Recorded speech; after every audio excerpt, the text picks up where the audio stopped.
So go to your channel,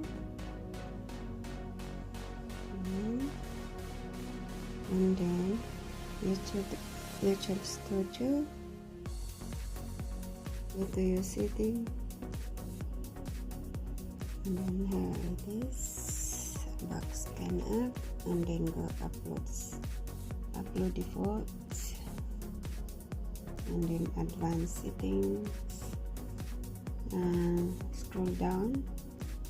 So here's the comments here, and then there's a choices. So if you wanna allow all comments for all your videos, then just allow, and if you want to just hold all comments for review, then you can. It depends on you if you wanna allow it or just the rest here. So for example, if I just hold, you just click save before you close everything, because it will not save your changes or if you forget to save. So make sure you save it.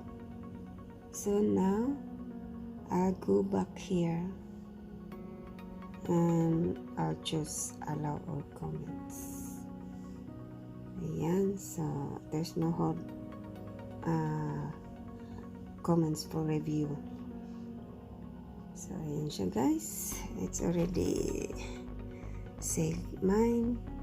So thank you for watching, and hope you subscribe if you do like my channel, and please don't forget to hit that notification bell for you to notified for my next videos. Thank you, and bye bye.